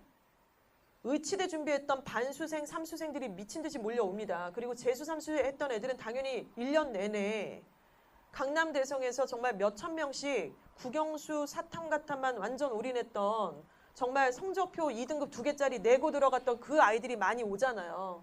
내신도 없었고 비교과도 없었던 애들이 오는데 어떻게 우리 아이가 그 등급을 계속 유지를 하겠어요. 애초에 9등급이었으면 모를까. 그러니까 당연히 조금 떨어지는 건데 그 떨어지는 것은 4에서 7% 정도는 떨어져요. 그 당연한 거니까 그것을 환산해서 영어과를 좀 생겨놓으셔야겠죠. 영어는 저는 이런 생각을 해요. 지금 이렇게 2001호 교육개정안 또 절대평가 이런 많은 어떤 변화의 흐름 속에서 저희가 영어학원이라서가 아니라요. 수학선생님이 하는 입시 설명회를 가보셔도 마찬가지겠지만 영어를 꼭 잡아라. 절대평가를. 우리가 할 수 있는 게 뭐가 있나요? 절대평가인 과목을 잡고 올려보내는 게 가장 키워드입니다. 지금 현재는. 2학년, 3학년 돼서도 영어가 해결이 안 난다. 그러니까 영어 내신을 위해서는 수강을 하는 게 맞겠지만 수능의 점수가 안 나올 것 같아서 고3 때까지 수능 공부를 한다? 영어를? 좀 너무 트렌디하지 않은 상황입니다. 어떻게 보면. 필요하니까 하는 거지만 그러니까 정말 상위권 애들은 영어가 절대평가가 됐으니 이 과목을 안정권 안에 밀어넣고 약간 쳐주는 작업? 주 1회 수업? 이런 것들을 해야 되겠죠. 근데 깜냥이 안 되는데 막 주일에 수업한다고 그러고 막 단어도 한 번만 보고 이건 좀 말도 안 되는 거예요. 그러면 이제 우리랑 자꾸 얘기를 해야 되는 상황이 되니까 이 부분 구분이 좀 필요한 상태입니다. 자, 교과 전형은 좀 딥하게 들어가면 아까 말씀을 다 드린 거고요. 영어가 전략 과목이라는 말씀을 드렸습니다. 자, 그런데요. 학생부 교과 전형을 우리가 생각해 봤을 때 그 교과 전형만을 또 공부하고 종합 전형만을 공부하고 논술을 또 전형만을 공부를 하고 또 교과 전형 안에서 각 학교들이 또 기준이 다 달라요. 최저를 어떻게 하는지도 다 다르기 때문에 일단은 이제 여기 건대를 띄워드렸는데 건대는 학생부 교과 전형으로 애들을 뽑을 때 최저가 없어요. 수능 최저가 없어요. 그러니까 고등학교 때 내신하고 그리고 일부의 비교과 서류 요것만 조금 보고 애들을 그냥 뽑겠다는 건데 일단은 뭐 사실은 많이 뽑지는 않습니다. 많이 뽑지는 않고요. 종합이 훨씬 더 많이 뽑는 건 맞고요. 자, 학생부 교과 전형에서 한번 생각을 해보면은요. 만약에 우리 애가 갔어요. 대성을 갔고 예의를 갔고 충함을 갔고 명제를 갔는데 애가 내신을 기어 올라갔더니 3, 4등급이 나왔어요. 내신이. 자, 그런데 애가 이렇다 할 비교과가 없어요. 이렇다 할 비교과가 없어요. 애가 성향이 비교과를 챙기는 애가 아니에요. 그렇다고 한다면 얘가 갈 수 있는 전형은 학생부 종합을 못 가잖아요. 이제 이거는 2학년 정도 때 생각을 하시는 거예요. 그렇다면 어디를 보내느냐? 바로 여기 있는 이 고등학교들입니다. 이 대학들입니다. 그래서 내신이 한 3, 4등급인데 수능 뭔가 비교과에서 이렇다 할 게 없고 자기 시나리오도 없고 뭐가 없다라고 한다면 2학년 한 2학기 정도 돼서는 이거를 고려를 좀 하셔야 되는데 일단 대신 수능 최저에서 한두 과목 정도는 맞출 수 있다. 여기에 영어는 최저 과목이자 또 전략 과목이 된다는 말씀을 드리는 거예요. 영어가 절대평가 됐으니까. 그래서 여기 지금 노란 색깔로 띄워놓은 이 학교들은 이 정도 선덕권 아이들이 갈 수 있다 이거죠. 갈 수 있다는 얘기인데 별표를 친 것들을 한번 간단하게 보시면요. 고려대 세종 캠퍼스입니다. 고려대 세종 캠퍼스는 인문대 같은 경우는 이렇게 얘기하고 있어요. 너 내신이 한 3, 4등급이야? 예일에서 한 3, 4등급이에요. 근데 얘가 비교과가 뭐 없어요. 바빠 죽겠는데 하나도 해놓은 건 없어요, 사실. 그런데 헐, 예를 들어 국어가 3등급이니? 오케이, 들어와. 이렇게 되는 거예요. 국어만 3등급이어도 들어와. 대신 영어니? 그럼 2등급이어야 된다. 절대평가니까. 그래서 한 과목이 3등급이면 최저를 맞춘다. 이게 지금 현재 기준입니다. 자, 그리고 뭐 상명대 같은 경우도 인문대는 2개 과목이 6이잖아요. 그러니까 하나는 4, 하나는 2 이래도 되고 3, 3을 해도 된다 이런 얘기예요. 그러니까 우리는 일반계 고등학교 가가지고 애가 3, 4등급 나오면 절대로 대학을 못 간다며 인서울을 못 간다며 그거는 입시를 정말 아무것도 잘 모르시거나 그냥 풍문으로 들었던 팩트가 없는 그냥 카더라 통신에서 얘기할 수 있는 그런 말도 안 되는 얘기고요. 실제로 여기 전형을 보시는 게 더 정확한 내용이잖아요. 그렇죠? 자, 그래서 이런 전형들이 좀 존재해요. 한성대 같은 경우는 인문계 2개 과목이 뭐 11등급 이렇게도 요구를 하고 있습니다. 근데 애들한테 이런 얘기 하지 마세요. 지금은. 지금 이런 얘기 하지 마시고 2학년 되면 그리고 교과를 어디까지 올려라 이런 얘기 자꾸 하셔야죠. 그리고 종합도 애가 안 되는데 뭐 안 시킨다 이런 얘기 하지 마시고 종합은 지금 퍼센테이지가 너무 넘어갔기 때문에 우리가 무시하면서 1학년을 진행을 하실 수는 없는 그런 부분입니다. 자, 교과 전형에 대한 예시를 조금 보여드렸고요. 숭실대는 너무 좀 특이해서 좀 써봤는데 숭실대는 이제 올해가 수능 절대평가가 영어의 절대평가가 처음으로 진행이 되는 그런 해이기 때문에 숭실대는 이제 2개 과목이 6이면 된다 그랬는데 유일하게 어처구니 없게 영어면 안 된대요. 영어는 최저 과목에 제외됨. 이걸 유일하게 지금 선택하고 있는 그런 학교예요. 그러니까 영어가 절대평가가 된다고만 했지 그게 뭐 90점 이상이 몇 %인지 이런 게 하나도 나와 있지 않으니까 각 대학들도 믿을 수가 없는 거예요. 영어를 도대체 최저 등급으로 우리가 선택을 하는 게 맞느냐 이런 것들이 좀 모호해서 이 학교는 좀 이렇게 진행을 하고 있는 것입니다. 자, 그러면 종합전형으로 좀 가겠습니다. 종합전형은 교과목을 정성적으로 평가를 한다고 했죠. 그러니까 결과만을 보는 게 아니라 토탈 등급은 A라는 학생이 더 좋을지 모르겠지만 갈수록 떨어져서 그 토탈이 나왔다고 한다면 그 아이는 불리한 전형이죠.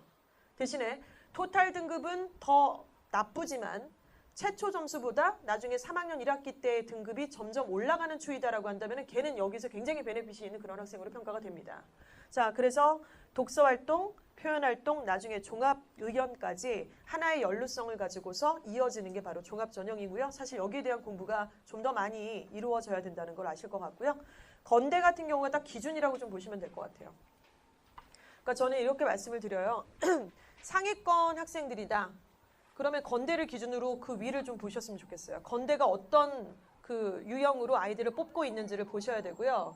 그래서 건대를 찍고 그 위에까지를 올린다 이렇게 생각을 하셔야 되고 중하위권이다 그러면은 서울여대를 목표로 좀 잡자 이런 말씀을 드려요. 서울여대가 어떤 기준으로 학생들을 뽑고 있고 그걸 맞추면 밑에 있는 몇 개의 대학들을 더 쓸 수 있다 이런 말씀을 드리는데 건대 같은 경우는 가장 바이블적인 어떤 중간 정도의 어떤 학교라고 좀 보시면 될 것 같아요. 근데 이 학교가 지난번에도 말씀드렸지만 같은 학교에 같은 학과에 같은 아이들을 뽑는데도 불구하고 종합 1전형은 내신 위주로 뽑는 전형입니다. 그래서 이름은 학생부 종합이라고 카테고리가 되어져 있지만 실제로는 학생부 교과 전형이라고 보시는 게 맞겠고요. 그래서 아까 앞에서도 보셨지만 최저가 없었잖아요. 이 학교가. 그렇죠?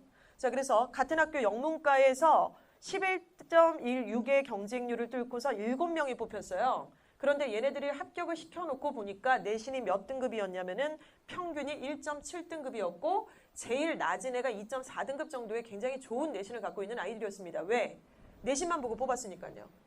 그런데 같은 학교 같은 과입니다. 건대 서울 캠퍼스 영어 영문학과에서 종합전형에서는 경쟁률이 더 세죠. 17.3대 1이고 모집 인원은 27명인데 평균 내신 등급을 까봤더니 4.3등급입니다. 이 안에는 여러 가지 시나리오가 있겠죠. 그리고 제일 낮은 아이를 봤더니 합격한 애 중에 낮은 아이를 봤더니 7.7등급도 합격한 사례가 존재하더라. 이런 말씀을 드리는 겁니다. 그래서 종합전형이 어떤 의미가 있는지를 이 도표를 통해서 조금 더 와닿게 우리가 생각을 해볼 수 있는 부분인 것 같아요. 자, 그러면 이제 이주아어원의 솔루션을 좀 말씀을 드릴게요. 저희는 분명히 정체성을 말씀드리면 영어 한 과목만 지금 진행을 하고 있고요. 나중에는 뭐 국어도 좀 해야 된다는 생각을 하고 있고 또 이제 소프트웨어 또 수업이 필수화됐기 때문에 코딩 학원도 하고 싶은 생각이 들지만 어학원이라는 타이틀이 있기 때문에 사실 좀 어려워요. 그거는 반드시 영어만 해야 되거든요. 외국어만 해야 되거든요. 근데 아무튼 저희가 갖고 있는 그 솔루션은 일단 영어라는 과목에 대한 솔루션이 있고요. 그리고 영어과라는 과목만으로는 아이들의 입시 실적을 다 얘기할 수 없기 때문에 지금 앞에서 여러 가지 말씀을 굉장히 매우 많이 드리는 상황이고 그런 많은 상황 안에서 이제 이렇게 말씀을 드렸으니 알아서 하셔라 라는 것이 아니라 저희 학원이 갖고 있는 솔루션을 좀 말씀을 드리려고 합니다. 일단 종합전형 때문에 굉장히 필요한 것이 바로 세부 특기 능력 사항 그리고 독서 사항에 대한 어떤 시기별의 어떤 그 정리입니다. 근데 이제 이거는 이용하신 학부모님들이 계셔서 이 안에서도 첫째 자녀들은 뭐 이걸 이용하고 있고 오늘도 보니까 2학기 거를 벌써 이제 예일여고 몇 명 여자아이들은 써서 냈더라고요. 10월 30일 날 밤에 이렇게 써서 쭉 넣는데 너무 잘 썼더라고요. 진짜. 그래서 왜 쓰냐면 이게 이제 구글 드라이브 창이에요. 창에서 아이들이 이렇게 써서 내면은 저희가 거기다 첨삭을 해줘요. 그래서 그 첨삭한 걸 갖고서 학교에 내면은 학교가 다 반영을 해줍니다. 고스란히 반영을 해주고 그때 봤던 그 문구 하나도 틀림이 없이 거의 생기부에 기재가 돼 있는 것을 보시게 될 거예요. 물론 거기서 조금 더 디벨롭을 시키는 부분이 있다면 더욱더 좋겠죠. 그래서 이런 틀이 있다라는 거, 이거는 거의 365일이 다 열려 있고요.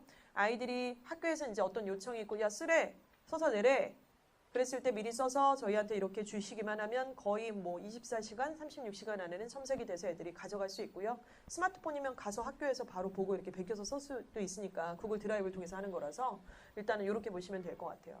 그리고 이제 이주학원 고등부 카페죠. 그래서 교과 세부 능력 작성의 샘플, 실제 사례 이거 지난번에도 좀 보여드렸던 거고요. 그래서 쓰는 거에 대해서 뭐 추천 도서 이런 것들도 있습니다. 네, 비교과에 대한 관리를 지금 뭐 마치 처음 뵙는 분들처럼 막 말씀을 드리자니 좀 한계가 있어서 일단 간략하게 설명을 드렸고요. 재미를 보실 수 있는 부분들이 있다는 말씀으로 일축을 하겠습니다. 일단 다다음 주 13, 14일 날 예비고일이 개강을 합니다. 고등부의 원래 정규 수업은 일주일에 2번 수업인데요. 예비고일 학생들은 주 3회 수업으로 2월 말까지 진행을 합니다. 주 이틀은 정규 수업을 하고요. 하루는 와서 뭘 하냐면 실전 수능 모의고사를 봐요. 실전 수능 모의고사를 보고 가는 게 아니라 해제 수업을 들어요. 그리고 자신이 틀렸던 문제를 오답 노트를 작성을 합니다. 오답 노트를 작성을 하고 애들이 막 발가락으로 하는 애들도 있어요. 이렇게 막 글씨를 막 크게 한 3개를 쓰고 가는 애들도 있기 때문에 검사를 받고 이제 귀가를 하는 게 실수모의 요일이고요. 그건 월요일과 토요일 날 진행을 하고요. 나머지 수금은 수업, 또 화목도 수업 이렇게 이제 보시면 되는 거고 뒷페이지에 좀 자세하게 말씀을 드릴 거예요. 지금이 11월이죠. 그래서 다음 주에 개강을 다다음 주에 한다는 말씀. 그리고 수준별로 반이 편성이 되어 있어서 예비 고1만 3개의 레벨로 구성이 되어져 있습니다. 그리고 PH3가 제일 높은 반이에요. PH2, PH1이 이제 순차적으로 이제 반 편성이 이렇게 돼 있고요. 12월은 이제 대입 학생 교육 1차입니다. 이제 아이들은 중등부 출신인 경우는 굉장히 대입 교육을 많이 들었어요. 사실은 생기부 교육도 들었고 이미 중학교 때의 생기부를 제출해서 진단표를 받으신 학부모님들도 계신 상태인데 아무튼 시기적절하게 아이들한테 만든 대입교육의 일정들이 1차, 2차, 3차에 걸쳐서 10일, 12일, 2 이렇게 이제 4회차에 걸쳐서 진행이 됩니다. 그 안에는 학습법에 대한 교육도 들어가고요. 방학에서 어떤 알차게 꾸미는 다른 과목에 대한 얘기들도 같이 진행이 될 예정입니다. 자, 그리고 12월에는 배정 고등학교 파악을 이때는 할 수가 없죠. 그리고 선배 진학 분석. 그러니까 선배가 진학을 했고 그 선배들에 대해서 고등학교, 그러니까 배정 고등학교에 해당이 되는 그 진학률이 나오죠. 진학률이. 그때 이제 그런 것들을 발표를 하면은 저희가 본다는 얘기고요. 1월과 2월에는 거의 이제 방학 특강이 이루어지고 또 학생 교육 2차 그리고 영어 도서 인증제가 방학 때 미리 좀 해놔야 됩니다. 그래야지 각 고등학교에 가가지고 이제 독서 세특을 낼 때 영어과에서 써서 낼 수가 있고요. 그리고 이제 영어 에세이 같은 것들을 써서 1학기 때 경시대회를 미리 준비를 하는 작업입니다. 주제가 다 다르다라고 하시는데 상관이 없고요. 미리 써놓고 그 내용을 갖다가 이제 주제에 맞게끔 변화를 하는 것들은 본인들이 해야 되는 부분이고 지금도 수행평가하고 경시대회가 굉장히 활발하게 이루어지고 있어요. 특히 수행평가는 1학기에 한 번, 2학기에 한 번이라서 첨삭을 지지난주에도 굉장히 많이 좀 의뢰가 와서 같이 진행을 한 경험이 있습니다.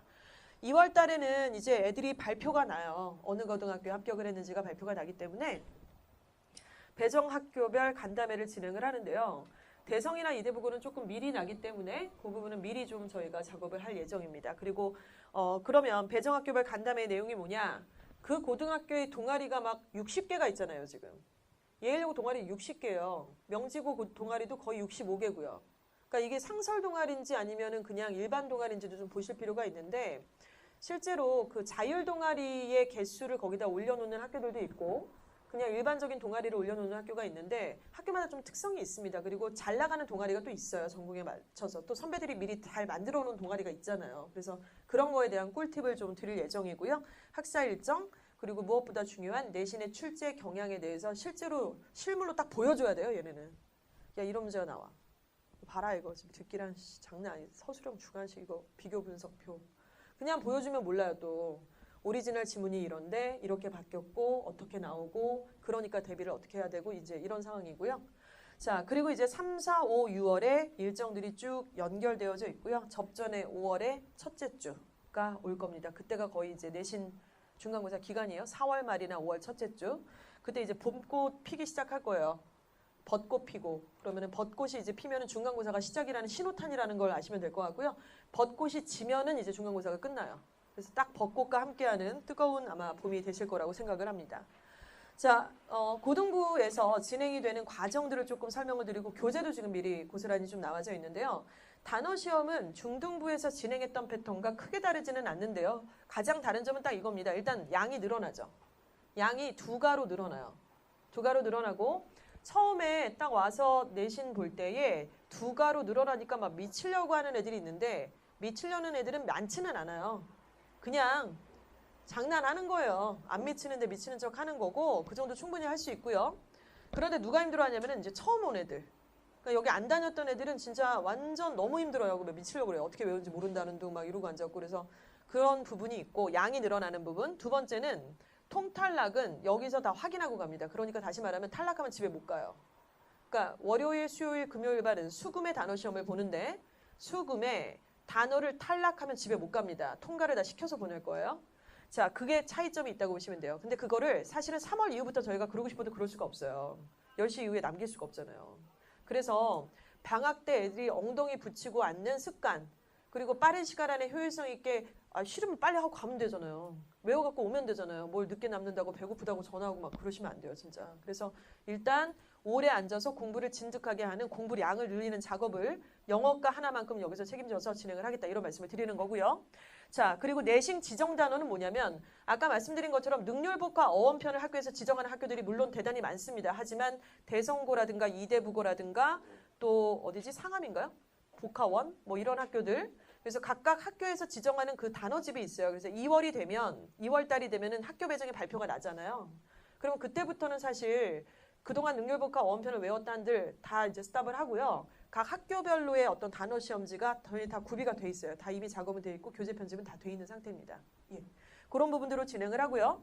자, 그리고 수업은 문법과 독해로 수업을 하고 PH 원반은 기초반이라서 듣기 수업이 들어가지만 2, 3는 듣기 수업을 하지 않아요. 듣기를 수업으로 하지 않습니다. 듣기를 수업으로 하기에는 너무나 로스가 크고요. 아까워요, 시간이. 그래서 숙제로 내주고 검사를 할 건데 저희가 고등부는 중등부랑 제일 다른 게 답안지를 다 줘요, 애들한테. 아시겠지만 책을 우리가 딱 사게 되면은 답안지가 거의 한 4, 50%의 분량을 차지하고 있죠. 그리고 그 책이 좋다 나쁘다라는 것은 답안지의 구성을 보면 압니다. 그런데 그 중요한 답안지를 왜 학원이 갖고 있냐는 거죠. 애가 보고 복습을 하고 그렇게 활용을 해야 되는데 그럼 애가 와서 베끼는데 그럼 베끼면 저희 학원이랑 안 맞는 거예요. 저는 그런 거는 좀 너무 저질이라는 얘기를 생각을 해요. 그런 얘기를 논하는 것 자체가 그거는 이제 알아서 해야 되는 부분이고 믿고 준다. 근데 실제로 안 베끼냐면 베껴요. 그래서 제가 책을 꼭 한 번씩 찢어요. 그러니까 걸리면 이제 딱 보면 표가 나거든요. 그러니까 여기서 시험을 봤는데 분명히 듣기에서 4, 5개 틀리는 새끼가 숙제만 해오면 다 맞았대. 왜냐면 틀리는 문제만 딕테이션 해오라고 그러거든요. 그러니까 안 틀릴수록 숙제가 줄잖아요. 그러니까 저희 집에도 이렇게 베끼고 앉았어요. 어이가 없게. 제가 보는 앞에서 이렇게 어설프게 또 걸리지를 말든가. 그래서 그런 애들을 이제 대상으로 한 번씩 잡는 거고 1년에 그런 디테일한 얘기들을 지금 드리는 건 좀 적합하지 않다는 생각이 들어요. 저는 조금 더 중요한 얘기를 좀 드리고 싶고 자 그렇게 해서 듣기는 그렇게 나가고 독해 문법이 진도가 나가고요. 교재는 이제 받으셨겠지만은 이제 PH2, 3는 수능 완성으로 들어갑니다. 수능 완성은 지금 고3 교재고 PH2나 이런 아이들을 수능 완성으로 교재가 딱 들어가면 완전 PH2는 수능 완성이 아닙니다. 죄송해요. PH2는 고등학교 2학년 기출 문제집으로 진행이 되고요. 미니 모의고사라 그래서 전체가 다 들어가는 게 아니라 딱 그 필요한 문제 수로 20문항으로 잘려져 있는 기출 문항으로 들어가고 PH3의 제일 높은 반 애들은 수능 완성이라는 독해 교재가 들어갑니다. 이것은 올해 수능을 치르게 되는 학생들의 시험범위라고 할 수 있는 교재고 지금도 고2, 3이 지금 보고 있는 교재예요. 어려워요. 그래서 못 알아듣겠대요. 잘. 그러나 못 알아듣고 너무나 어렵지만은 그거를 해야만 해요. 이 겨울에 반드시 그것을 꼭 띄고 그 다음 단계로 올라가면은 굉장히 디벨롭된 상태에서 진행이 되는 건 하루에 두 해 본 것이 아니기 때문에 저희가 고집하고 있는 교재고요. 문법은 이제 빅데이터라고 하는 저 교재로 진행을 하는데 이 교재는 PH 1, 2, 3가 다 동일합니다. 문법이 뭐 대단히 어려운 문법이 또 있고 또 있지 않기 때문에 기본 구문서로 저희가 선택을 한 거고요. 이 수업은 거의 대부분 PH 1을 빼고는 제가 다 수업을 진행을 하게 될 거예요. 2, 3는.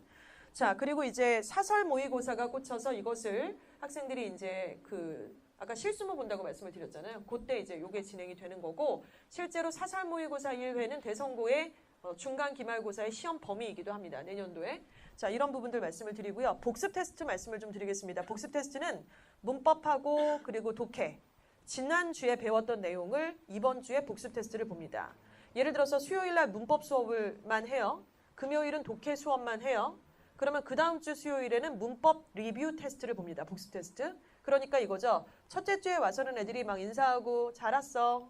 뭐 반가워 이러고 좀 해줄 거예요. 꼬시려고. 그 다음에 두 번째 주가 딱 되면은 이제 리뷰 테스트가 들어가죠. 그리고 단어 시험은 첫째 주에도 물론 있습니다.